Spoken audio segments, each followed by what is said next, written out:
Thank you for joining us, and you're just tuning in. It's Newsweek, where we highlight some of the biggest stories that made the headlines recently. Now to another story for tonight. The Nigerian Labour Congress (NLC) has announced that it would embark on a nationwide protest from next Wednesday if the Nigerian National Petroleum Company Limited refuses to reverse the new price regime in the oil sector. The NLC President Joe Ajero disclosed this while addressing journalists on the resolutions of its National Executive Council meeting held in Abuja on Friday. President Bola Tinubu, in his inaugural address at Eagle Square, Abuja, had declared that the removal of subsidy as aid was not sustainable. Following the announcement, the NLPCL on Wednesday directed its outlet nationwide to sell fuel between 480 naira and 570 naira per litre, and almost 200% increase from the initial price below 200 naira. It must be noted that Nigerians spent over 4 trillion naira last year alone on petrol subsidy, more than it spent on health care and education. Many experts arguing that such was unsustainable. To discuss this, I still have with me Olumbe Akinkugbe, Chairman of the State Information Technology Agency and former House of Representative candidate. Here in the studio with me, I still have Nii Saliu, a political analyst via Zoom. Let me come to you, Mr. Olumbe. Do you believe this is justified for the NLC to embark on this strike? And what is this potential issue or complication that could arise from the strike? Well, I think the Nigerian Labour Congress, actually, with all due respect, reminds me of a philosophical policy that philosophical idea that says, called something Maslow's hammer, right?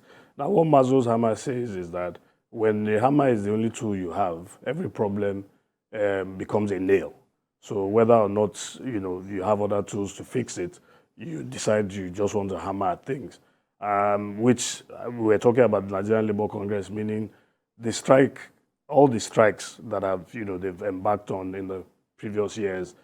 To what extent has it proven for good in the first place? Personally, I don't recall that the NLC went on a strike when we didn't have, when there was a paucity of Naira notes in the system. So it's coming at a rather awkward time because, especially since we all know that this decision was actually taken by the previous administration. Yes, it took the courage and it took the initiative of our president, Asiwaju Bola Ahmed Tinubu, to make that clear or to reiterate it as it were. But this is something that was already put, it basically is going to be against the law if we try to pay subsidies in the subsequent months. Of course, it's going to cause a lot of issues. There's all the loss of man hours. The economy is going to obviously regress as a result of this. Surely there are other ways, I believe, beyond striking to actually come to the table. Everybody understands the issues, right? And the Nigerian Labour Congress has been intimated of this over time. So I see no reason why the strike action should be the path forward. What we should be looking to do with the new government is to sit down and harmonize and make sure that there's a proper plan for the subsidy that is saved. How do we channel it to the deserving people, to people who are truly challenged, that are going to mitigate the effects for them? So personally, I don't think it's a good idea. And I appeal to the Nigerian Labour Congress to find a way to sit at the table and discuss this thoroughly before they resort to the last action, which is... All right. Yeah, there have been a lot of mixed reaction towards this subsidy removal. While some, like financial experts, are saying, are recommending and commend this move. Some think otherwise. Do you think there could be other alternative the president could have considered, or was this the only viable action for the government? Well, like I said initially, it would be against the law to put subsidy into the budget because the last administration has already put paid to that. So we can't go back to subsidy. What we should be thinking about are the palliatives. And when I say palliatives, I'm not talking about giving out rice and all these kind of things. We need to start putting money into things like education, into things like a proper welfare system. transportation, which directly affects the man on the streets, as it were, because really, at the end of the day, the fuel, we're talking about people that actually use public transport, people that actually use public transport to deliver their goods and services, rural roads within the communities.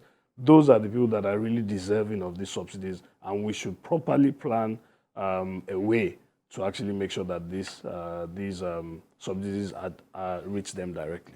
All right, Niyi, are you there? Let me come to you now. Yes. Yeah. So, I'm here. Should the NLC at all be embarking on this strike action, and what other strategies can you prefer instead of them embarking on this strike? What other options? There are no other options than consultation. NLC should go and imbibe constructive unionism. Look, in the last 18 years, Nigeria has committed more than $30 billion in subsidy payment. We are a country today that is paying, in debt servicing almost equivalence of, our revenue. There is no economy in the world that can survive it. Why? Because we are paying subsidy. That is completely a scam. And in any case, what the NSC is asking this government to do is to go against established law. And the NSC was alive, they were here, they were in the country when the government that just left budgeted for subsidy payment up to the end of June. So they understand that what President Bola Ahmed Tinubu is doing is simply implementing the law. So the options that NSC has, well, the current view, they can engage current administration, to work with them to see that whatever money we save from, the stoppage of subsidy payment is committed to things like education, infrastructure, and things that will have direct impact on the lives of the people.